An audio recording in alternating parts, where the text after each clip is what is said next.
నూతన సంవత్సర శుభాకాంక్షలు కూడా మీకు అందరికీ తెలియజేస్తున్నాను. మరి ప్రతి సంవత్సరం కూడా మనము యొక్క యూనియన్ తరపునైతేనేమి, అంతేకాదు సంఘంలో ఉన్న కుటుంబాలు తరపున మనం జరుపుకుంటూ వస్తున్నటువంటి ఈ యొక్క జనవరి 1వ తేదీన ఈ యొక్క స్తుతి కూడికను దేవుడు ఎంతో చక్కగా జరిపిస్తూ వస్తూ ఉన్నాడు. మరి ఈ సంవత్సరం కూడా మనను దేవుడు సజీవ లెక్కలో ఉంచి ఈ 2026 సంవత్సరంలో మొదటి దినాన్ని మనకిచ్చి మనమందరం కూడా దేవుడు చేసినటువంటి మేలును బట్టి దేవుని స్తుతిస్తూ, అదే సమయంలో రాబోయే దినాల్లో కూడా ఆయన మరి మన కొరకు ఏమి ఆయన ఉద్దేశం కలిగి ఉన్నాడో, ప్రణాళిక కలిగి ఉన్నాడో, ఆయన ఆలోచనలు ఏమిటో అవన్నీ మనం తెలుసుకొని ముందుకు సాగాల్సిన వారం ఉన్నాం. గత రాత్రి సంఘమునకు ఇచ్చినటువంటి వాగ్దానం మనం మనసులో, మన హృదయాల్లో ఉంది. దానిని గుర్తు చేసుకుంటూ అదే సమయంలో మనకు ఇక్కడ అనగా ఆయా ప్రాంతాల నుంచి మీరు వ్యాపార రీత్యా అన్ని జిల్లాలకు కూడా మీరు వెళ్ళి ఉన్నారు. మరి వారందరూ కూడా ఇక్కడ కలిసి వచ్చున్నారు కనుక సంఘానికి ఇచ్చినటువంటి వాగ్దానం అది వేరే అయితే, ఈ దినాన మరి కూడి వచ్చిన మనకందరికీ కూడా మరొక వాగ్దానాన్ని దేవుడు తెలియజేస్తూ ఉన్నాడు. కనుక జాగ్రత్తగా వినండి. ఈ యొక్క వాగ్దానాన్ని కూడా మనం చేతబట్టి ఏ ప్రాంతంలో ఉన్నా, నేను ఊళ్ళ పేర్లు చెప్పడం లేదు, కానీ మీరు వచ్చి ఉన్నారు ఆయా ఊర్ల నుంచి. కాబట్టి స్థానికంగా ఉండేవారే కాదు, స్థానికంగా ఉన్నటువంటి తల్లిదండ్రులు ఉన్నారు, కుమారులు, కుమార్తెలు, అన్నదమ్ములు, మీరందరూ కూడా ఆయా ప్రాంతాలకు వెళ్ళి వ్యాపారం చేసుకుంటూ వస్తూ ఉన్నారు. ఎక్కడున్నా సరే దేవుడు మన పట్ల ఏం కలిగి ఉన్నాడు అన్న సత్యాన్ని గ్రహించాలి. మీకు గుర్తుందో లేదో కానీ పోయిన సంవత్సరం దేవుడు వాగ్దానం ఇచ్చాడు, మీకు ముందుగా నేను నడుస్తాను, మెట్టలైన వాటిని చదరం చేస్తాను, ఇనుప గడియలను నేను పగలగొడతాను అన్న మాట ఉంది. మీకు గుర్తుందో లేదో కానీ నాకు బాగా గుర్తుంది. మరి అలాగూ దేవుడు వాగ్దానం ఇచ్చి ఆయన మాటలు నెరవేరుస్తూ వస్తున్నాడు కనుక వాటిని ఎప్పుడూ కూడా మనం నిర్లక్ష్యం చేయకూడదు. ఏ మాటను మనం నిర్లక్ష్యం చేస్తామో దాని వలన మనము దేవుడిచ్చేటటువంటి దీవెనలు, ఆశీర్వాదాలు పోగొట్టుకుంటాం. అయినా మన దేవుడు దయాదాక్షిణ్య పూర్ణుడు, కృపా సమృద్ధి కలిగిన దేవుడు, కరుణా వాత్సల్యత కలిగిన దేవుడు. కనుకనే ఈ దినాన అనగా 2026వ సంవత్సరంలో మొదటి దినాన కూడా మనం సజీవ లెక్కలో ఉన్నాం. సంవత్సరమంతా కూడా ఎన్ని ఇరుకులు వచ్చినా, ఎన్ని ఇబ్బందులు వచ్చినా ఆయన మనకు, మన కుటుంబాలకు, మన వ్యాపారాలకు ఆయన ఇమ్మానుయేలుగా ఉన్నాడు. అనగా దేవుడు తోడై ఉన్నాడు అన్నటువంటి మాట మర్చిపోబోకండి. అలాగే ఈ సమయంలో కూడా ఒక్కొక్కరు నా కొరకు దేవుడు ఏమి ఎత్తిపెట్టి ఉన్నాడు, ఏమి మాట్లాడతాడు అన్న విషయాన్ని మీరు గుర్తిరిగి ఆ విధంగా మీకు, మీ కుటుంబాలకు, మీరు చేస్తున్నటువంటి పనిబాటలకు, వ్యాపారాలకు అది అన్ని విధాలా తోడు జరిగిస్తాడు అన్నటువంటి మనసుతో ఈ మాటలు వినాలని ప్రభు పేరట మీకు మనవి చేస్తూ, నాతో పాటు పరిశుద్ధ గ్రంథంలో ద్వితీయోపదేశకాండం 2వ అధ్యాయము 7వ వచనాన్ని చదువుకుందాం. నీ చేతుల పనులన్నిటిలోనూ నీ దేవుడైన యెహోవా నిన్ను ఆశీర్వదించెను. ఈ గొప్ప అరణ్యంలో నీవు ఈ 40 సంవత్సరములు సంచరించిన సంగతి ఆయన ఎరుగును. నీ దేవుడైన యెహోవా నీకు తోడై ఉన్నాడు, నీకేమీ తక్కువ కాదు. కాబట్టి ఈ సమయంలో మరి చదువుబడినటువంటి వాక్యము దేవుడు మోషే ద్వారా 5 గ్రంథాలు రాయించాడు. వీటిని పంచగ్రంథాలు అంటారు. ఈ 5 గ్రంథాలలో 4 వరుసగా వ్రాయబడినవి. 5వ గ్రంథం ఆ 4 గ్రంథాల్లో అనగా ఆదికాండము, నిర్గమకాండము, లేవీకాండము, సంఖ్యాకాండము, ఇవి 4 అయిన తర్వాత ఎందుకో దేవుడు మరలా మోషే చేత ఆ 4 గ్రంథాల్లో ఉన్నటువంటి విషయాలను తిరగదోడినాడు. దాన్నే ద్వితీయోపదేశకాండము అంటారు. అంటే మరలా రెండోసారి చెప్తున్నటువంటి గ్రంథం ఇది. అందుకని ఈ యొక్క గ్రంథంలో ఒక శ్రేష్టమైనటువంటి మాట మన ముందుకు తీసుకుని వచ్చాడు. అందుకని దేవుడు అంటున్నాడు, నీవు నీవు అని మోషే ద్వారా మాట్లాడిస్తున్నాడు. మీరు ఆ వచనంలో మీరు లెక్క పెడితే నీవు, నిన్ను, నీ అన్న మాట 7 సార్లు వచ్చింది. 7 సార్లు ఉంది ఆ మాట. 7 సంపూర్ణ సంఖ్యకు మరి సాదృశ్యం. ఈ 7 ఎందుకు చెప్తున్నాడు? అందులో అదే కాదు, నీ నీ అని ఎందుకుంటున్నాడు అంటే దేవుని దృష్టిలో మనమందరము కూడా ఒకే ఒక వ్యక్తిగా ఆయన మనల్ని సంబోధిస్తూ ఉన్నాడు. మీకు ఇంకా వివరంగా చెప్పాలి అని అంటే ఇప్పుడు మోషే అన్నకు ఎంతమంది సంతానం? 6 ఉన్నారు. ఎవరైనా తెలివిలో వచ్చి నీ సంతానములు ఎంతమంది అని అడుగుతాడా? నీ సంతానం ఎంతమంది అని అడుగుతాడా? చెప్తున్నా, మీరే చెప్పాలి. ఇప్పుడు నీ సంతానములు ఎంతమంది అంటాడా? నీ సంతానం ఎంతమంది అని అంటాడా? అంటే సంతానములు అనడుగా. ఎందుకన్నాడు? అది తప్పు. కాబట్టి మనకి ఎంతమంది పిల్లలు పుట్టినా సరే సంతానం అంతే, సంతానములు కాదు. అలాగే దేవుని బిడ్డలు ఎంతమంది ఉన్నా సరే ఆయనకు ఒక్కరిగానే కనిపిస్తారు. అందుకని మోషే ద్వారా అంటున్నాడు, అక్కడ ఆయన చెప్పేది ఎవరికి అంటే లక్షలాది మంది అయినటువంటి ఇశ్రాయేలీయులు ఉన్నారు. 40 సంవత్సరాలు వారిని నడిపించిన మోషే ద్వారా చెప్తున్నాడు, నీవు, నిన్ను, నీ అంటున్నాడు. ఎందుకని ఆయన అంటే ఆయన దృష్టిలో సర్వలోకంలో ఉన్నటువంటి మానవులందరూ కూడా ఆయనకి ఎంతో విలువైన. ఆయన ఏం చేస్తాడు అని అంటే ఒక్కరిగానే చూస్తాడు. ఆశీర్వాదం ఇచ్చేటప్పుడు, దీవెనలు కుమ్మరించేటప్పుడు కదండి, అపాయం నుంచి తప్పించేటప్పుడు కదండి, అన్ని విషయాల్లో కూడా ఒక ఇంటి యజమానుడు ఉన్నాడు అనుకుందాం. 128 కీర్తనలో ఉన్న రీతిగా ఉన్నప్పుడు ఏం చేస్తాడు? యజమాని దేవుని యందు భయభక్తులు కలిగి ప్రార్థన చేస్తూ ఉన్నప్పుడు ఒకవేళ యజమానురాలు నిర్లక్ష్యం చేసిన ఆ కుటుంబంలో ఎంతమంది ఉంటారు? ఇప్పుడు చెప్పాడు 8 మంది 10 మంది అని. వారందరి విషయంలో దేవుడు ఆ యజమాని యొక్క మొర ఆలకిస్తాడు. అర్థమైందండి? కాబట్టి ఆలోచన చేద్దాం. మనము ఆయన దృష్టిలో ఒక సంతానముగా కనిపిస్తూ ఉన్నామన్న సంగతిని మనం గుర్తు చేసుకోవాల్సిన వారం ఉంటున్నాం.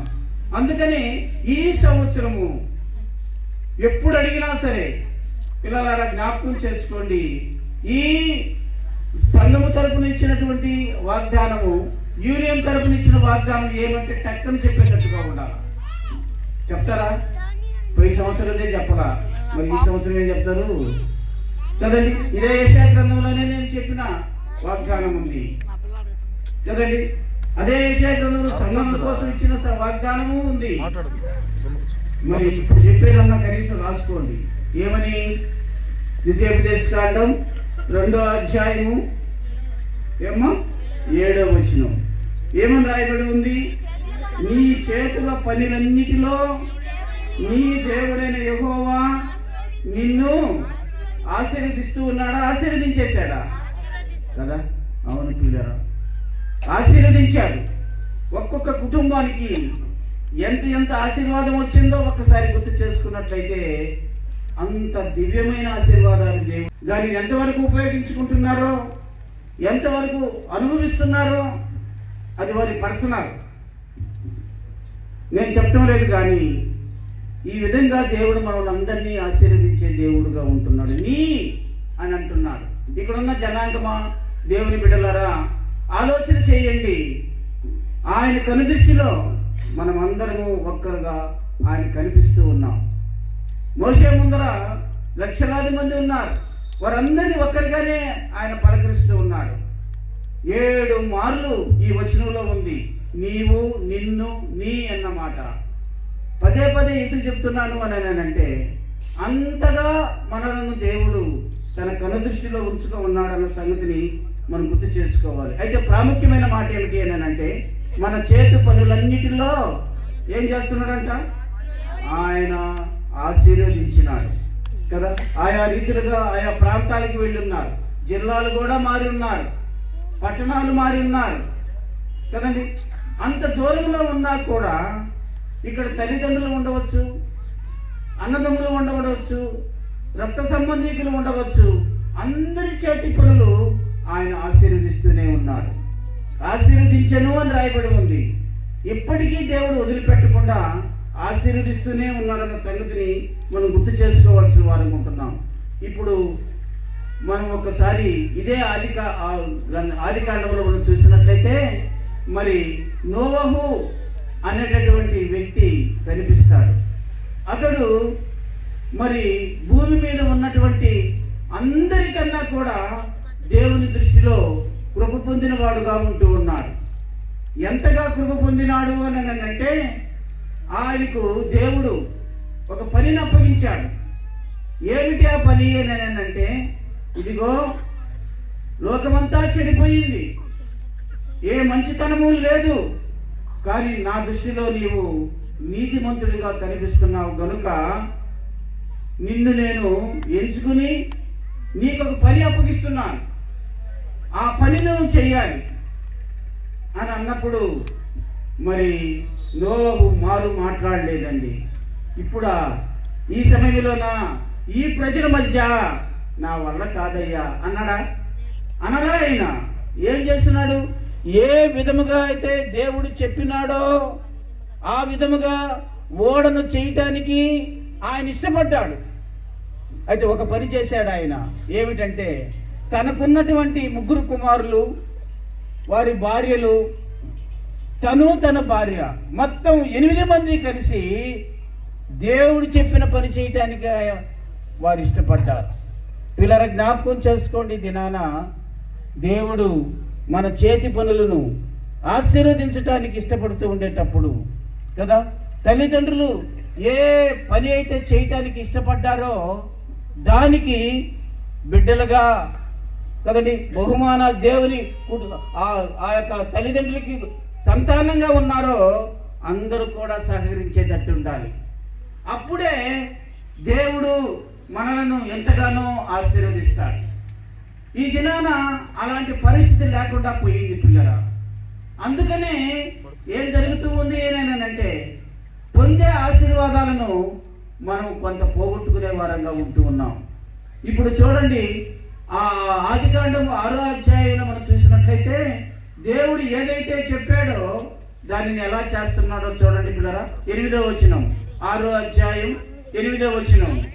అయితే నోవహు యెహోవా దృష్టి యందు కృప పొందినవాడయ్యను కనుక అక్కడికి ఆగదాం. కృప పొందినవాడు. 22వ వచనం చూడండి ఏమి రాయబడిందో. ఎట్లు చేశాడంట అంటే అట్లు కాదు, ఇప్పట్లు కూడా కాదు. అవి గుర్తుకొస్తాయేమో అట్లు చేసినంటే. అవి కాదు, దేవుడు చెప్పిన దానిని ఉన్నది ఉన్నట్లుగా చేశాను. కాబట్టి అది అట్లు చేయటం అంటే. కాబట్టి పండగ పూట కాబట్టి అవి గుర్తుకొస్తాయేమో రాని బాకండి. ఇప్పుడు గుర్తు చేసుకోండి పిల్లరా. బాగా ఆలోచన చేసినట్లయితే దేవుడు ఏదైతే చెప్పాడు, ఏ చెట్టునైతే నువ్వు తీసుకుంటావో, నేను చెప్పానో ఆ చెట్టునే తీసుకో కదండి. దానిని ఈ విధంగా విభజించి 3 అంతస్తులు ఓడగట్టు అంటే అక్షరాల అలాగే చేసి పెట్టినాడండి. ఈ సహోదరుడా సహోదరి, మన చేతి పనిని దేవుడు ఆశీర్వదించాలి అని అంటే దేవుడు ఏదైతే మనకు చెప్పినాడో అది చేయటానికి మనం ఇష్టపడాలి. అప్పుడు అలా చేయగలిగితే తప్పనిసరిగా ఆయన మనలను, మన పిల్లలను ఎంతగానో ఆశీర్వదిస్తారు. కారణం ఏమిటంటే ఆయన వాగ్దానం ఇచ్చి నెరవేర్చే దేవుడు గనుక. అంతేకాదు మన యొక్క సంచారము అనగా మనం ఎక్కడున్నప్పటికీ, నేను ఊరి పేరు చెప్పడం లేదు కానీ చిత్తూరు జిల్లాలో ఉన్నారు, కడప జిల్లాలో ఉన్నారు, కర్నూలు జిల్లాలో ఉన్నారు, ఒంగోలు జిల్లాలో ఉన్నారు, లేరా మీరు ఉన్నారా లేదా? మరి ఇలాగా విస్తరించిపోయినటువంటి మన సంతానం ఎక్కడున్నప్పటికీ దేవుని దృష్టిలో ఉన్నారు. దేవునికి మహిమ కలుగును గాక. ఎందుకని అన్నానంటే, ఇక్కడ ఒకవేళ మీ పనిబాటల్లో ఉండి దేవునికి కొంత దూరంగా ఉన్నా ఇక్కడ ఉన్నటువంటి తల్లిదండ్రులు మీకోసం కన్నీళ్లు కారుస్తా ఉన్నారు. ఈ మాట మర్చిపోవకండి. మీరు కుమారులారా, కుమార్తెలారా, కోడళ్ళలారా, బాగా ఆలోచన చేయండి. నోవహు తన కొడుకును దగ్గర పెట్టుకున్నాడు, వారి భార్యలను దగ్గర పెట్టుకున్నాడు, తన కుటుంబాన్ని అంతా దగ్గర పెట్టుకొని, ఇదిగో ఈ కొలతలో కట్ చేయాలి, ఈ కొలతలో కొయ్యాలి, ఈ కొలతలో అరేంజ్ చేయాలి, ఈ విధంగా 3 అంతస్తులు కట్టాలి. మనకే కాదు, ఈ భూ ప్రపంచంలో ఉన్నటువంటి, సృష్టిలో ఉన్నటువంటి ఆడ మగ జంతువులు, పక్షులు, జలచర రాశులు అన్నీ కూడా దీంట్లోకి జతలు జతలుగా రావాలి. ఇది దేవుడి ఆజ్ఞ అని చెప్పినప్పుడు, పోయా ముసలోడు నువ్వు చెప్పినావని మేము వినాలా? ఈ జనాలు అలాగే ఉన్నారు. జనాలు నువ్వు చెప్తే మేము వినాలా అనే రకంలో ఉన్నారు. కానీ నోవహు కుటుంబం ఎప్పుడు కూడా తిరుగుబాటు చెయ్యలేదు, చెయ్యలేదు, చెయ్యలేదు. ఈ మాట వినండి పిల్లరా. తండ్రి ఎలా చెప్తున్నాడో అలా చేయటానికి దేవుడు పిల్లలు ఇష్టపడ్డారు. అందుకనే జల ప్రళయం వచ్చినా సరే కదండి, అంతా మునిగిపోతున్నా సరే ఈ కుటుంబం నిలబడ్డాది. ఎందుకని? దేవుని దృష్టిలో ఈ కుటుంబం ఉంది, ఈ కుటుంబం ఉంది. వారు ఏ పని చేస్తున్నారో ఆ పనినంతటినీ దేవుడు ఎరిగి ఉన్నాడు. చూస్తారా, మన సంచారమును దేవుడు చూస్తున్నాడో లేదని దావీదు ఇలాగ రాశాడు, పాట పాడాడు. 139వ కీర్తన, 139వ కీర్తన మొదటి 5 వచనాలు చదువుకుందాం. ఏం రాయబడిందో చూడండి పిల్లరా. యెహోవా నీవు పరిశోధించి తెలుసుకొని ఉన్నావు, నేను కూర్చుండుట నేను లేచుట నీకే తెలిసి ఉన్నది, నాకు తలంపు పుట్టక మునిపే నీవు నా మనసును గ్రహించినావు. బా, ఎంత మాట అంటున్నాడో చూడండి రాజు. దావీదు రాజు ఏమంటున్నాడో చూడండి. నాకు తలంపు పుట్టక మునిపే. ఇక్కడ కూర్చున్న వాళ్ళందరూ ఏ తలంపులో ఉన్నారో నాకైతే తెలియదు, కానీ ఎవరికి తెలుసు చెప్పండి? అర్థం చేసుకోండి పిల్లరా. మనం ఎవరినైతే పూజిస్తున్నామో, మనం ఎవరినైతే మనం రక్షకుడిగా అంగీకరించినామో, మన పాపాలు ఒప్పుకొని యేసయ్య రక్తంలో కడగబడ్డామో, మనందరి తలంపులు మరి మనవేనా? కాదు కాదు, లోకంలో ఉన్న సమస్త మానవాళి తలంపులు అని తెలుసు. కానీ ప్రత్యేకించి ఆయన పిలిచినటువంటి, ఏర్పరచుకున్నటువంటి మన విషయంలో ఎలా ఉన్నాడు తర్వాత చదవండి. ఏమైనా నాకు మన తలంపు పుట్టక మునిపే నీవు నా మనస్సును గ్రహించి ఉన్నావు, నా నడకను నా పడకను ఏం చేస్తున్నావు? పరిశీలన చేసి ఉన్నావు. లేదులే, మా అమ్మ ఇక్కడ లేదులే, వాళ్ళు ఉండేది ఆ జిల్లాలో, నేను ఈ జిల్లాలో ఉన్నా, నేను ఎట్టున్నా పర్వాలేదు అని అనుకోవచ్చు నీవు. కానీ మన పరమ తండ్రికి ఇదంతా తెలుసు. దావీదు మహారాజు అంటున్నాడండి ఈ మాట, నేనన్న మాట కాదు కదా. ఆయనకంతా తెలుసు, నీ నడకేమిటో నీ పడకేమిటో అన్నీ తెలుసు. ఇంకా ఏమంటున్నాడు చూడండి. నా చర్యలన్నిటినీ నీవు బాగుగా తెలుసుకుని ఉన్నావు అంట. యెహోవా మాట నా నాలుకకు రాక మునిపే. అట్లయితే అక్కడ ఏంటి మీరు ఖండించలేం, మీరు సపరేట్ చేయలేదు దాన్ని. యెహోవా మాట నా నాలుకకు రాకముందే. యెహోవా మాట కదా ఇది, మన మాట మన నాలుకకు రాకముందే ఎవరికి తెలుసంట? అవునా కాదా? కదండి, బాగా ఆలోచన చేయండి పిల్లరా. ఇంతగా ఎరిగిన దేవుడు మన దేవుడు కదా. అందుకని అంటున్నాడు, నీ చేతి పనులను నేను ఆశీర్వదించి ఉన్నాను. ఆ మాట ఇంకేమంటున్నాడు చెప్పండి. మనం చూస్తే ముందును నీవు నన్ను, చాలండి. ఇక్కడికి ఎక్కడున్నా మన బిడ్డల చుట్టూ ఎవరు ఆవరించి ఉన్నారు? దేవుడు ఆవరించి ఉన్నారు కదా. దయచేసి చెప్తున్నాను పిల్లరా, నీవు ఒకవేళ దారి తప్పిపోయినా నిన్ను ఆవరించి నడిపించే దేవుడు ఒకడున్నాడన్న సంగతిని మర్చిపోబాకండి. ఎందుకంటే మనల్ని ఆశీర్వదించడానికి ఆయన ఇష్టపడి ఉన్నాడు. అందుకని మన చేతి పనులను కదా ఏం చేస్తున్నారు చెప్పండి. నిద్ర లేస్తే కదండి ఎన్నో ఫోన్ల కోసం ఎదురు చూస్తున్నాం లేదా? మరి ఈ అన్ని ఎప్పుడు వస్తాయా? ఎక్కడికి పోవాలన్నా, ఏ ప్రాంతానికి వెళ్ళాలన్నా, ఎక్కడ అడ్రస్ అది ఇరుగ్గా ఉంటుందా, బాగా విశాలంగా ఉంటుందా, నేను తీసుకుని వెళ్ళే వాహనం ఎలా ఉంటుంది, ఎలా మన బుర్రలోకి వచ్చినప్పుడు ఈ ఆలోచనలన్నీ ఎవరు ఎరుగున్నారు చెప్పండి? మన సృష్టికర్త అయినటువంటి దేవుడు ఎరిగి ఉన్నాడు. అందుకనే చెప్తున్నాను ప్రియులరా, మన చేతు పనులన్నిటిని ఆయన ఏం చేస్తున్నాడు? ఈ దినాన నమ్మండి, మీరు నమ్మండి, పెడచెవిని పెట్టబాకండి కదా. మన చేతి పనులను ఆశీర్వదించే దేవుడు ఒకడున్నాడన్న సంగతిని మర్చిపోవద్దని ప్రభు పేరట మీకు మనవి చేస్తూ ఉన్నాను. ఎందుకనేనంటే నీవు ఈ తలంపు, కనీసం ఈ యొక్క ఆలోచన, ఈ యొక్క మనసు నీకు లేకపోతే విచ్చలవిడిగా ప్రవర్తిస్తారు, విచ్చలవిడిగా ఉండిపోతారు కదండి. ఆరోగ్యం పాడవుతుంది కదండి, చేసే చేతి పని కూడా నష్టం వస్తుంది, కీడులు వస్తాయి, ఆపదలు వస్తాయి. ఇవన్నీ రాకుండా ఉండాలనే ఈ జనవరి 1 రోజున నీతో దేవుడు మాట్లాడుతూ ఉన్నాడు. పిల్లల జ్ఞాపకం చేసుకుందాం. ఎందుకు ఈ మాట చెప్తున్నాను అని అంటే, మన దేవుడు మనకు తోడై ఉన్నాడు. 139 కీర్తనే కాదు, అపోస్తలుడైన పౌలు తిమోతికి రాస్తూ ఏమని చెప్తున్నాడో చూడండి పిల్లరా. తిమోతికి రాసిన 2వ పత్రిక 1వ అధ్యాయము 12వ వచనం చూసినట్లయితే ఏం రాయబడిందో చూడండి. ఆ హేతు చేత శ్రమలను నేను నమ్మిన వానిని ఎరుగుదును కనుక భయపడను.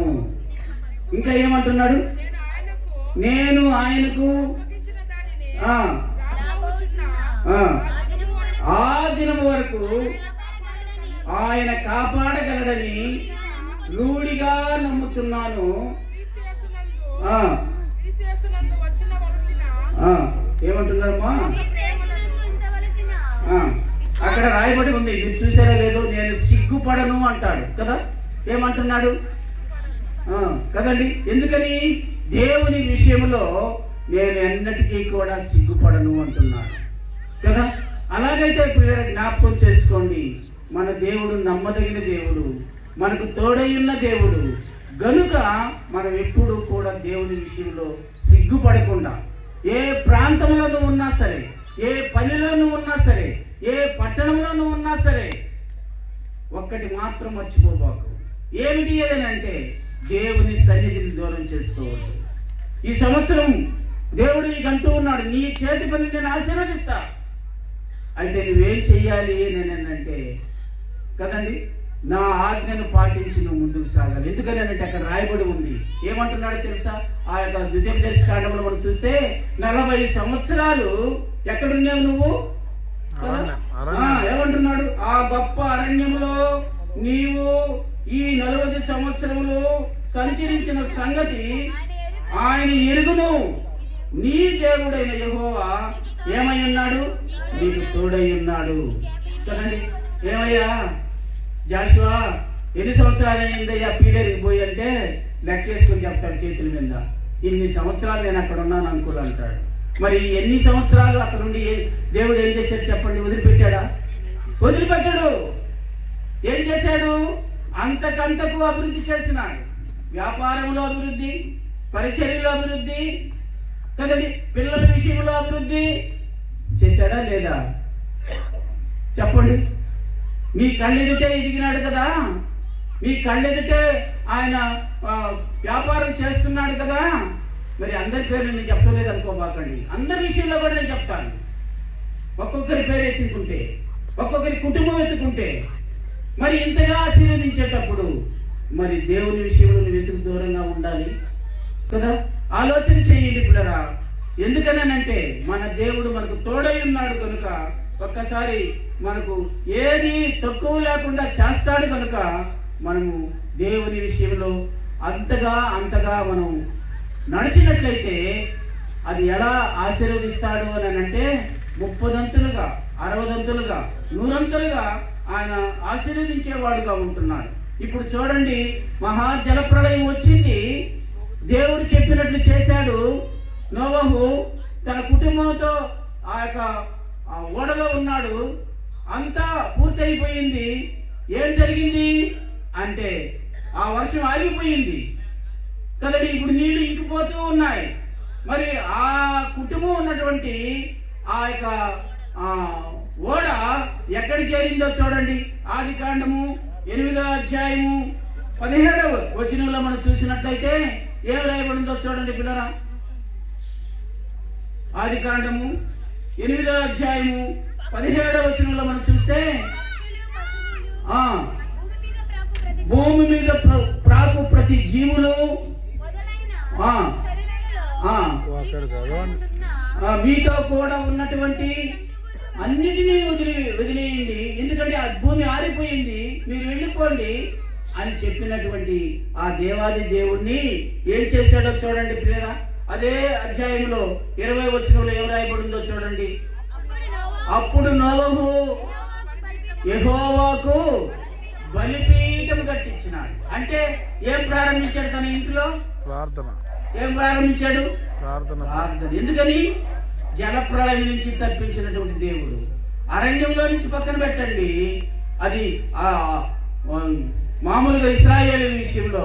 అయితే నోవహు విషయంలో మనం చూసినప్పుడు పిల్లరా, ఆ యొక్క జలప్రళయం నుంచి తప్పించి ఇప్పుడు క్షేమంగా ఉంచినటువంటి తన బిడ్డలతో కూడా కలిసి ఏం పెట్టాడు? ఇంట్లో బలిపీఠం కట్టాడు. చూడండి యవనస్తులారా, ఒక్కసారి ఆలోచన చేయండి, బుద్ధి మార్చుకోండి. ఎందుకనంటే అదే బుద్ధి అదే ఆలోచనతో ఉండిపోయినారు అనుకోండి, మరి మన బిడ్డలకు మనం కీడు తెచ్చిన వాళ్ళం అవుతాం. ఇది హెచ్చరిక అనుకోండి, నేను చెప్పే మాట కాదు. నీ జీవితంలో, నీ కుటుంబ జీవితంలో బలిపీఠం రావాలి, అనగా ప్రార్థనా జీవితం రావాలి. నువ్వు పని బాటలు చేసుకుని ఇంటికి వచ్చేటప్పటికి నీ భార్య నీ లోగిట ద్రాక్షవల్లి వలె ఉండి అన్నీ రెడీ చేసి పెడితే నువ్వు వచ్చి కూర్చున్నప్పుడు కదండి బల్ల చుట్టూ ఒలే మొక్కల వలె నీ బిడ్డలు ఉండాలి. అది దేవుడిచ్చే ఆశీర్వాదం. అలా చేయగలిగిన నాడే నీ జీవితంలో శాంతి, సమాధానం, సంపూర్ణమైన ఆరోగ్యాన్ని పొందగలుగుతాం. కనుక పిల్లలు జ్ఞాపకం చేసుకోండి, ఈ మాట ఎప్పుడూ కూడా మర్చిపోకండి. తిమోతికి రాసిన 2వ పత్రికలోనే మన దేవుడు ఎలాంటి వాడో ఏం రాయబడిందో చూడండి పిల్లరా. 2వ అధ్యాయము 13వ వచనంలో మనం చూసినట్లయితే, మనము నమ్మదగని వారమైనా మన దేవుడు ఎలాంటి వాడట? నమ్మదగిన వాడు, మాట ఇచ్చి నెరవేర్చే దేవుడు. మన కళ్ళ ముందే చూస్తున్నాం. దేవుని యందు భయభక్తులు కలిగిన వారు ఇలాగూ ఆశీర్వదించబడతారన్నటువంటి ఆ మాట ప్రకారం కొంతమంది అలా ఉండి కొంతమంది ఇలాగా ఉండాలని ఎక్కడుంది? అందరూ ఒకటిగా ఎందుకు ఉండకూడదు? అందరూ దేవుని ఆశీర్వాదాలు ఎందుకు పొందకూడదు? పొందలేకుండా పోతున్నారు పిల్లరా. కారణం ఏమిటి అని అంటే కదండి, వారి జీవితాల్లో ఇంకా బలహీనతలు దూరం చేసుకోలేక అల్లాడిపోతా ఉన్నారు. అదే జరిగింది. ఎక్కడా తెలుసా? ఒక్క గర్భంలో నుంచి బయటకు వచ్చినటువంటి అన్నదమ్ముల విషయంలోనే. ఒక్క గర్భంలో నుంచే బయటకు వచ్చినారండో వీళ్ళు. ఎవరో చెప్పగలరా? ఎవరెవరమ్మా? ఏశావు, యాకోబు. ఒక్క గర్భంలో నుంచే వచ్చారు కదా. ఎంతగా వచ్చారు అని అంటే వాడు కడుపులో కూడా కొట్లాడుకున్నారు. బయటికి వచ్చారు, వచ్చిన తర్వాత ఎదిగారు. నేను రెఫరెన్స్ చెప్పడం లేదు, కానీ ఇలా వచ్చిన తర్వాత ఇద్దరూ కూడా వయసుకు వచ్చారు. ఒకడేమో వేటగాడు, ఒకడేమో వంటగాడు. అర్థమవుతుందా మీకు? ఒకడేమో వేటగాడు, ఎవరు ఇతడు? ఏశావు. ఇంకోటి ఎవరు? వంటగాడు, చక్కగా వండి పెడతాడు. ఆ దినాలు పెద్ద చెప్పన్నమాట వీడు కదా. అలాగా శుద్ధంగా వండుతూ ఉంటే నాయన ముసిలోడు అయిపోయినాడు. ఎవరమ్మ నాయన? ఇస్సాకు ముసిలోడు అయిపోయినాడు. అరే పెద్దోడా, ఇదిగో నాకు ఎందుకో మా వేట మాంసం తినాలని ఉంది, నువ్వు బాగా వేటాడతావు కదా, నువ్వు పోయి నాకు మంచి ఏట కొట్టుకొని వచ్చి నాకు కూర వండి పెట్టరా అని అన్నాడు. అలా పెద్దోడు వెళ్ళిపోయినాడు. మరి వాళ్ళ అమ్మ చిన్న కొడుకంటే భలే ఇష్టం. ఏం చేసిందంటే, రే మీ అన్న వచ్చే లోపల మీ నాయనకి ఇష్టమైన కూర నేను వండి పెడతా, ఉండు కదా అనని అలాగా చేసి తయారు చేసి పెట్టింది. ఇప్పుడు ఈయన తిరిగాడు అన్న ఎక్కడా వేట దొరకలేదు, బాగా ఆకలి అవుతా ఉంది. మరి వచ్చేటప్పటికి ఈయన ఏం చేస్తున్నాడో తెలుసా? అన్నకి బాగా వాసన వచ్చేటట్లు మసాలా చేసాడో ఏమో తెలియదు, కానీ మొత్తానికి తిప్పుతా ఉన్నాడు పొగలు వచ్చేటట్టు. ఈ అన్న ఆకలి మీద వచ్చి అరే ఏం కూరరా అని అన్నాడు. ఏం చెప్పినాడు?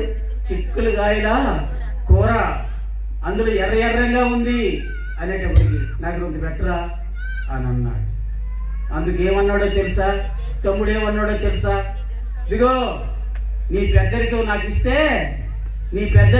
ఇస్తే ఇదంతా నీకు ఇచ్చేస్తా అని అన్నాడు. పిల్లల జ్ఞాపకం చేసుకోండి, ఎక్కడో లేరు మోసగాళ్ళు.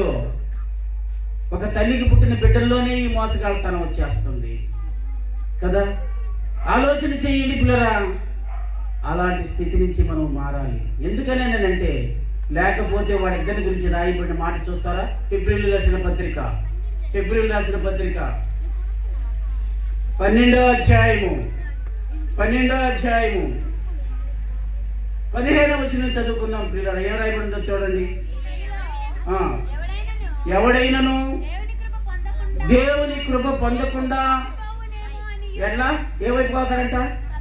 తప్పిపోతారేమో. అమ్మలారా, సహోదరులారా, ఒక్కసారి ఆలోచన చేయండి. వేరే ఏదో ఆలోచన చేసుకుంటా గిచ్చుకుంటా ఉండబాకండి.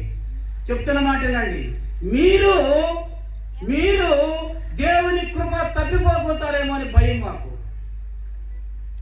ఆనాడు పౌలుకే కాదు, ఈనాడు మాకు కూడా అదే భయం. ఈనాడు మిమ్మల్ని కన్న తల్లిదండ్రులకు కూడా అదే భయం. ఏ భయం? దేవుని కృపలో ఎక్కడ తప్పిపోతారు అని. ఈనాటికి కన్నీళ్లు కారుస్తున్నారు. 60-70 సంవత్సరాలు తల్లిదండ్రులు అంటే దానికి కారణం ఎవరు? దేవుడు కాదు, కడుపున పుట్టిన బిడ్డలే. ఇప్పుడు చూడండి, పౌలు ఎంతగా బాధపడుతున్నాడంటే, ఒకవేళ మీరు దేవుని కృపయందు తప్పిపోతులేమో అని చేదైన వేరు ఏదైనను మీలో మొలచి కలవరపరచునేమో అని అనేకులు ఏమైపోతారట? అపవిత్రులైపోతారేమోనని కదండి బాధపడుతూ చెప్తున్నాడు హెబ్రీ సంఘస్థులకి. అంతేకాదు ఇంకా ఏమంటున్నాడు? ఒక పూట ఎప్పుడంతా నింద కథ అంతా చెప్పే చరిత్ర అంతా. ఒక పూట కూటి కొరకు ఏమమ్ముకున్నాడు ఇతడు? నాకొద్దయ్యా, నాకొద్దు, నా కడుపు నిండితే చాలు, నా కడుపులో నేను పోసుకుంటే చాలు కదా. నా బిడ్డలు ఏమైపోయినా పర్వాలేదు, నా జ్యేష్ఠత్వం ఏమైపోయినా పర్వాలేదు, నేను మాత్రము నా కడుపు నింపుకోవాలనుకునే మనస్తత్వం దేవుని కృపకు దూరం అయిపోతారు, భ్రష్టులైపోతారు. అందుకనే ఈ దినాన్ని హెచ్చరిక చేస్తా ఉన్నాడు దేవుడు. ఏమంటున్నాడో చూడండి. ఏశావు లాంటి వాడు అబ్బా ఇంకా భయంకరంగా చెప్తున్నాడు అతని గురించి. ఏం చెప్తున్నాడో తెలుసా కదండి? భ్రష్టుడైనను వ్యభిచారి అయినను ఉండునేమో అని జాగ్రత్తగా చూసుకోండి. ఎందుకు దినాల్లో ఎక్కడో కాదు కదా, ఈ ప్రపంచంలోనే, ఈ లోకంలోనే ఈ చేదు వేరు మొదలైంది. ఎవరు కూడా నిజ దేవుని ఎరగలేని పరిస్థితుల్లో ఉంటూ ఉన్నారు. ఎరిగిన వారిని ఇబ్బంది పెడుతూ ఉన్నారు కదండి. అంతేకాదు ఎరిగిన వారు కూడా మళ్ళా ఆ చేదు వేరు తింటా ఉన్నారు. అమలారాయణ జ్ఞాపకం చేసుకోండి. నీ చేదుని నా చేదుని, నీ శ్రమను నా శ్రమను, నీ బాధను నా బాధను, నీ పాపాన్ని నా పాపాన్ని, మనందరి యొక్క పాపాలను యేసయ్య శిలువలో మోసినాడు. లేదా ఆలోచన చేయండి కదండి. దాహం అనని మండు టెండలో యేసయ్య ఎగితే ఆనాడు సైనికులు ఏమిచ్చారండి? చేదు చిలకను నోటు మీద పెట్టారు. అయినా దానిని గుటక్కలు మింగేశాడు దేవుడు. ఎందుకని?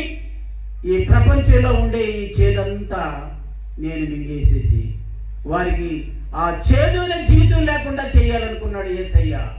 అందుకనే 2000 సంవత్సరాల క్రితం యేసయ్య ఆ మండుటెండలో మలమలమాడుతూ దాహం అని అడిగినప్పుడు, వారు చేదు చిరకనిచ్చినప్పుడు దానిని అంతగా భరించాడు, అంతగా తాగి ఆ సమాప్తమైనదని ఎరిగి సమాప్తము చేసి తన ఆత్మను తండ్రికి అప్పగించాడు. ఈ కొరకు నా కొరకు చేసిన ఆ అద్భుతమైన కార్యాన్ని ఒకసారి జ్ఞాపకం చేసుకో. ఇంకా నీలో నీ కుటుంబంలో చేదు వేరు మరవకుండా దేవుని యొక్క ఆజ్ఞను పాటించి ముందుకు సాగాలని ప్రభు పేరిట మనం చేస్తున్నాము. ఎందుకనేనంటే ఏశావు భ్రష్టుడైపోయాడు, యాకోబు దేవుని ప్రజలకు మూల పురుషుడైనాడు. 12 మంది కదండి వంశావళికి ఆయనే మూల పురుషుడు కదా. యాకోబుకి ఎంతమంది సంతానం? 12 మంది. యాకోబు అంటే మోసగాడని పేరున్నా దేవుని ఆశీర్వాదం పొందాడండి. ఒక రాత్రి అంతా పోరాడాడు. అయ్యా అయ్యా, నాకున్న గొర్రెలు ఒంటెలు ఇవన్నీ నాకు అవసరం లేదయ్యా, వాటిన్నింటిని పంపించేశాను, నేను ఒక్కడనే మిగిలాను, నన్ను ఆశీర్వదించాలన్నాడు. మరి ఎందుకు నాయన ఉంది కదా అంటే, అది నాకు అవసరం లేదు, ఆ ఆశీర్వాదం పరలోకానికి చేరుస్తుంది. ఏ ఆశీర్వాదము? దేవుడిచ్చే ఆశీర్వాదము పరలోకానికి చేస్తుంది. కాబట్టి నన్ను ఆశీర్వదించేంత వరకు నిన్ను వదలనని పట్టుకున్నాడు నరుడైనటువంటి యేసుక్రీస్తుని కదండి. ఆయన ఎవరు? తిమోతి పత్రికలో రాయబడి ఉంది, దేవుడు ఒక్కడే, దేవుడికి నరులకు మధ్యవర్తి ఒక్కడే, ఆయనే క్రీస్తును నరుడు. ఆ రాత్రి యాకోబు పట్టుకున్న నరుడు ఆయన కదా. ఎంత గొప్ప స్థితిలో యాకోబు వచ్చాడు. ఏసేమైపోయినాడు? ఆ హెబ్రీ రాసిన పత్రికలో మనం చూసిన రీతిగా భ్రష్టుడైపోయినాడు కదా. అలాంటి స్థితి వద్దని ఈ దినాన జ్ఞాపకం చేసుకోవాలని చేస్తున్నాను. కారణం ఏమిటి అంటే మన చేతి పనిని. మీరు చేసేదంతా నిద్రలేస్తే ఏ పని అయ్యా? పెద్ద మనుషులారా చెప్పండి, ఏ పని చేస్తున్నారు కదండి? మనం ఆ చేతి పని చేస్తున్నాం, కష్టపడుతున్నాం. మరి అలాంటి చేతి పనిని దేవుడు ఆశీర్వదిస్తానని చెప్పినప్పుడు ఎందుకు మీరు ఇంకా ఆ చేతి పనిని వదిలేసి కదండి కడుపు పని చూసుకుంటూ కూర్చున్నారు కదా? ఆలోచన చేయాలని ప్రభు పేరిట మనం చివరిగా ఒక మాట చెప్పేసేసి నేను ముగిస్తాను. ఈ యొక్క ద్వితీయోపదేశ కాండంలో ఉన్నటువంటి వాగ్దానాన్ని చేతపట్టుకొని చివరిగా దేవుడు చెప్పేదాన్ని వినండి. ఏం చెప్తున్నాడో చూడండి. హెబ్రీ రాసిన పత్రిక, క్షమించండి, యెషయా గ్రంథం 58వ అధ్యాయం 11వ వచనం చూడండి. ఏం రాయబడిందో చూడండి. అక్కడ కూడా నీవు నీవు నీవు అన్న మాట మనకు 4 సార్లు వస్తుంది. ఇందాక చదువుకున్నటువంటి ద్వితీయోపదేశ కాండంలో నీవు నీవు అన్న మాట 7 సార్లు వస్తే, ఈ వాక్యంలో 4 సార్లు దేవుడు యెషయా ప్రవక్త ద్వారా హెచ్చరిస్తూ ఉన్నాడు. ఏమిటిందో చూడండి. యెహోవా నిన్ను నిత్యము నడిపించును. క్షామకాలం, క్షేమకాలం కాదది. క్షామకాలం అంటే కరువు, క్షేమకాలం అంటే సుఖంగా ఉండటం. చూసారా ఎంత తేడా ఉందో? ఆమెమో క్షేమకాలం అంటుంది, దేవుని వాక్యంలో ఉండేది ఏం చెప్పండి? క్షామకాలము అనగా కరువు కాలము. ఆ కాలంలో కూడా ఏం చేస్తాడంట? ఆయన నిన్నేం చేస్తాడు? వినండి వినండి వినండి. ఆయా ప్రాంతాల నుంచి వచ్చిన సహోదరులారా సహోదరులారా, ఇక్కడ స్థానికంగా ఉన్నటువంటి సహోదరులారా సహోదరులారా, జ్ఞాపకం చేసుకోండి. క్షామకాలంలో కూడా ఏం చేస్తాడంటే ఆయన మనల్ని తృప్తిపరుస్తాడు. ఏం చేస్తాడు? మన ఎముకలను బలపరుస్తాడు. అంతేకాదు ఎలా ఉంటావు? నీరు కట్టిన తోట వలె ఉంటావు. దేవునికి మహిమ కలుగును గాక. ఆమేన్. హల్లెలూయా. బాగా జ్ఞాపకం చేసుకోండి కదా. తృప్తిపరిచే దేవుడు, ఆశీర్వదించే దేవుడు క్షామకాలంలో కూడా ఆ బాధను మనకు దగ్గరికి రానికుండా చేసేవాడు కదా. ఒకప్పుడు వచ్చింది, రెండు సంవత్సరాలు అల్లాడినాము ఏదాని విషయంలో కదండి, కరోనా విషయంలో. అమ్మో పక్కన వచ్చిందంట, నేను బయటికి పోను, నా రూమ్ లో నేనే ఉంటాను, నా వల్ల కాదు, పోతే నేను కూడా చచ్చిపోతానన్న భయం ఉండింది. అలాంటి పరిస్థితుల్లో కూడా నిన్ను నీ కుటుంబాన్ని దేవుడు కాపాడాడు. క్షామకాలం అది, కరువు కాలం అది, అంత భయంకరమైన కాలంలో నిన్ను కాపాడిన దేవుడు ఈ దినాన పిల్ల పాపలతో సంతోషంగా ఈ జనవరి 1వ తేదీని జరుపుకునే దానికి దేవుడు నీకు అంత మంచి అవకాశం ఇచ్చినప్పుడు నువ్వు నిర్లక్ష్యం చేస్తావా? నువ్వు నిర్లక్ష్యం చేస్తావా? నీ చేతుల కష్టార్జితములు తినాలని నీ చేతులను నువ్వు బలపరిచి ఆయన ఇస్తున్నాడు. ఈ దినాన కూడా చెప్తున్నాడు. ఏం చేస్తున్నాడు? ఒకసారి మళ్ళా ఒకసారి చదివినట్లయితే ఏమంటున్నాడు కదండి? యెహోవా నిత్యము నిన్ను, నీ కుటుంబాన్ని, నీ వ్యాపారాన్ని ఏం చేస్తాడంట ఆయన? ఒక మాట ఉంది కదా, నల్లేరు మీద నడత కదా, నల్లేరు మీద నడత అంటారు. అవునా? నల్లేరు మీద నడతలాగా నడిపిస్తాడు నిన్ను నీ బిడ్డల్ని. అయితే నువ్వు ఎలా ఉండాలి? నువ్వు ఎలా ఉండాలి? ఆయన ఎందుకు భయభక్తులు కలిగి ప్రతి సమయంలో కూడా ప్రభువుని స్తుతిస్తూ ప్రభువుని మహింపరుస్తూ ముందుకు సాగినట్లయితే నల్లేరు మీద నడకలాగా ఉంటుంది నీ కుటుంబం బండి. ఆ బండి అలా నడుస్తుంది. ఎందుకని? నిత్యము నిన్ను నడిపిస్తాడు. ఇంకో మాట ఏమంటున్నాడు అక్కడ? కరువు కాలమున ఆయన ఏం చేస్తాడంట? అందరికీ లేకుండా పోవచ్చేమో కానీ తన బిడ్డలకి సమృద్ధి అయిన ఆహారం ఇస్తాడు కదా. మీకు గుర్తుంది కదా, ఐగుప్తు దేశంలో ఏం జరిగిందండి కదా? కరువు వచ్చిందా లేదా? మిడతలన్నీ తినేసేసిన, ఏమీ లేదు. కానీ ఇశ్రాయేలీయులు ఉన్నటువంటి గోషాను ప్రదేశంలో మాత్రం పచ్చగా ఉంది. ఏమి దానికి కారణం? ఎందుకని? దేవుడు తన బిడ్డలను అలాగా కాపాడుతాడు కనుక. అంతేకాదు, చివరిగా ఏం రాయబడింది అక్కడ?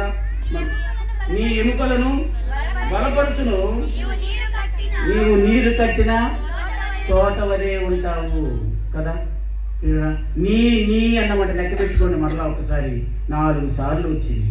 అంటే నీవు, నీ బిడ్డలు, నీ కుటుంబం, నీ వ్యాపారం, నీ ఆరోగ్యం అన్నీ కూడా ఆయన నీరు కట్టిన తోట వలె చేస్తాడు. అలాగైతే నీ సహోదరుడా సహోదరి, ఈ దినం మనం అందరము ఆయా ప్రాంతాల నుంచి వచ్చారు కదా. మీ తల్లిదండ్రులు మా రండిరా ఈ దినాన్ని మనం పండగ చేసుకోవాలనుకున్నాము అని అంటే వచ్చారు. ఎన్ని ఇబ్బందులున్నా, ఎన్ని ఇరుకులున్నా నిన్నటి దినమే వచ్చి రాత్రి ప్రభు సన్నిధిలో గడిపి ప్రభు ఇచ్చిన వాగ్దానాన్ని చేతపట్టి ఈ రాత్రికాల జాములో కూడా ద్వితీయోపదేశ కాండంలో ఉన్న ఆ వాగ్దానాన్ని కూడా చేతపట్టి మనం ముందుకు సాగుతున్నాం కనుక ఈ సమయంలో మరి దాన్ని మర్చిపోబాకండి. మీ యొక్క హృదయంలో ముద్ర వేసుకోండి. ప్రతి సమయంలో కూడా కష్టకాలం వచ్చిందా? ప్రభువా, ఆ దినాన నువ్వు ఈ దాసుని ద్వారా మాట్లాడేవు కదా, మోషే ద్వారా మాట్లాడావు కదా, యెషయా ద్వారా మాట్లాడావు కదా, మరి నాకు కూడా ఇప్పుడు మాట్లాడు. నేను పడుకోవటం, కూర్చోవటం, నిలబడటం, నడవటం అంతా నీ కను దృష్టిలో ఉంది కనుక నన్ను, నా బిడ్డల్ని కాపాడు, నా వ్యాపారాన్ని కాపాడు అని అడగలేవా? నీకు నోరు లేదా? ఒక్కసారి ఆలోచన చేయాలని ప్రభు పేరట మనం చేస్తూ ఉన్నాం. కనుక ఈ బిడ్డలు వచ్చారు చక్కగా, ఉదయం అందరికన్నా ముందు వచ్చారు. ఎంత సంతోషంగా కూర్చున్నారు. వీళ్ళ తల్లిదండ్రులు ఎంత సంతోషిస్తారు, వాళ్ళు ఎంత ఆశీర్వదించబడిన వారని నేను వాళ్ళ సాయి చూసి అనుకున్నాను కదా. మరి ఈ పిల్లలు ఇంత పచ్చగా దేవుని సన్నిధిలో ఉంటే మనం వెచ్చగా ఎవరికి నచ్చలేని స్థితిలో ఉంటామా? ఆలోచన చేయండి. అందరికీ నచ్చేటట్టుగా మనం ముందుకు సాగాలని ప్రభు పేరట నేను మనం చేసుకుంటూ నేను ముగిస్తూ ఉన్నాను. ఈ సమయంలో ప్రార్థన చేసుకుందాం. ప్రేమగల నా ప్రియ పరలోకపు తండ్రి, కృపగలిగిన మా యేసయ్య, మీకే స్తుతులు స్తోత్రాలయ్యా, వందనాలు చెల్లించుకుంటున్నాం. మోషే ద్వారా మీరు మాట్లాడిన మాటలను బట్టి మీకు వందనాలయ్యా, స్తోత్రాలు. ఆనాడు ప్రభువా వారి చేతుల పనిని మీరు ఆశీర్వదించారు. 40 సంవత్సరాలు కష్టకాలంలో కూడా వారిని నడిపించినారు. అందును బట్టి మీకు వందనాలు. ఆ తర్వాత వారు పాలు తేనెలు ప్రవహించే దేశంలోనే కూడా నడిపించినారు. అందును బట్టి మీకు స్తోత్రాలు. అయితే ప్రభువా, అలాగా మేము కూడా నాయన మీరిచ్చిన వాగ్దానాన్ని ఈ సంవత్సరం చేత పట్టుకొని అన్ని విధాలా మిమ్మల్ని వెంబడిస్తూ మీ సన్నిధిని కోరుకుని ముందుకు సాగటానికి మాకందరికీ మీ కృప చూపించమని, వచ్చిన ప్రతి నీ బిడ్డను పేరు పేరున మీరు దీవించి ఆశీర్వదించమని మా ముందున్న సమయంలో కూడా మీ కృప కోరుకుంటూ యేసు నామములో స్తుతించి ప్రార్థిస్తున్నాము పరమ తండ్రి. ఆమేన్.